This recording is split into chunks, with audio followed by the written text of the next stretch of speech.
مقایسه نرخ ترکیه. سلام علیکم دوستان، با شما مقایسه نرخ ترکیه را میگویم که شما میتوانید فهمید که در ترکیه لباس چند پول است. پس از لایک مونده ویدیو را تا آخر تماشا کنید. مثال یگان لباس را می‌داریم و نرخش را می‌بینیم که چند پول است.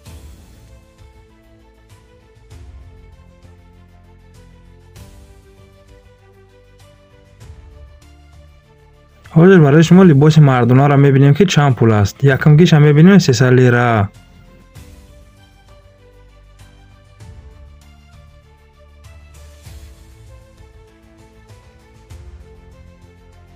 در کلکولاتور میزنیم می‌بینیم که به تاجیکی چند پول می‌شود. 300 لیره یعنی 93 سوم تاجیکی می‌شود. همین در تاجیکستان با کمش ایمن تورکیش 150 180 سوم است.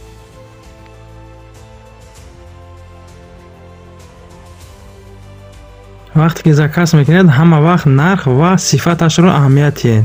اولین درجه صفت است که ما وقتی که زکات میکنیم پولمون نسوزه. چیزی که زکات میکنیم با همون پول موافق باشه.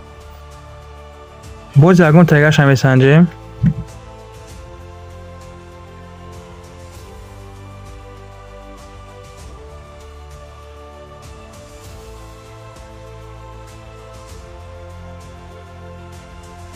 مثال همین کودکانه را میبینیم 270 لیره.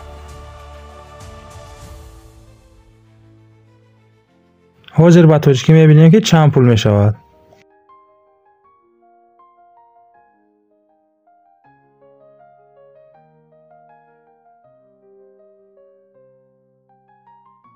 یعنی 84 سوم تاجیکی میشود. برای باوریتون میتوانید که در بازارها پرسید تورکیه چند پول است. با شما میگویند که چند پول است. البته که از تاجیکستان 2-3 برابر ارزان است در اینجا. و دستافکه از ترکیه به تاجیکستان از خطای ارزان است. حاضر با یگان تگ دیگه هم میسنجیم و شما نشون میدیم.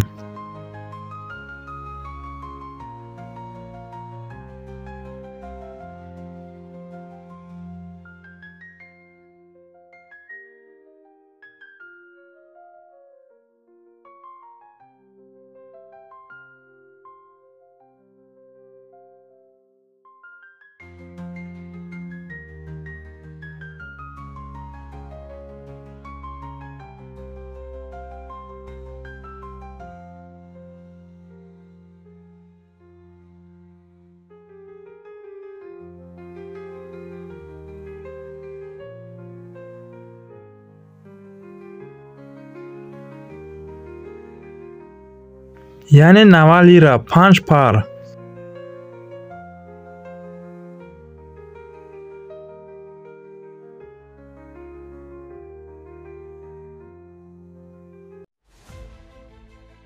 یعنی 28 سوم میشود. با 5 تقسیم میکنیم میبینیم چند پول میشود.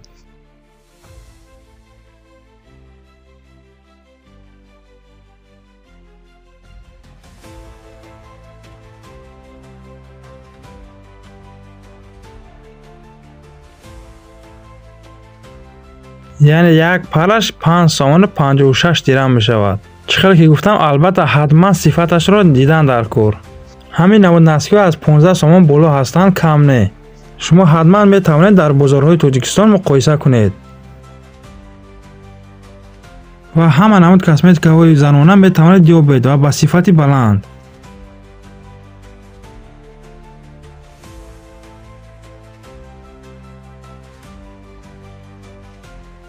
نرخ دستافکه هم بسیار نیست، از خطای ارزانتر است. من یک چیز که زکات کردم 8 سوم پول دستافکه دادم از ترکیه به تاجیکستان. ولی اهمیت در داخل تاجیکستان از شهر به شهر یگان چیز به تاکسی روان میکنیم از با کمش 20 سوم میدیم. ولی از ترکیه وقتی که زکات میکنیم 1 کیلوی ما حتی 20 سوم نمیشود.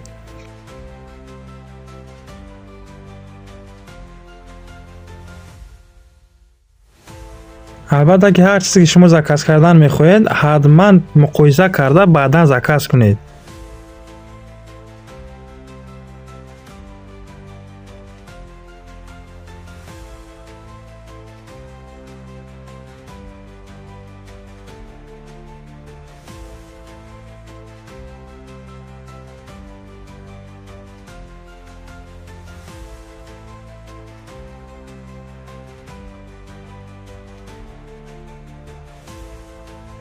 ҳама чизи дилхоҳатонро аз ин ҷо ёфта метавонед.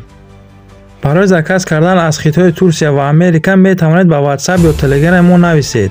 мо кӯшиш мекунем ба ҳамон нозукиҳояш нишон дода ба шумо то якум заказ ба дастатон расидан кӯмак кунем.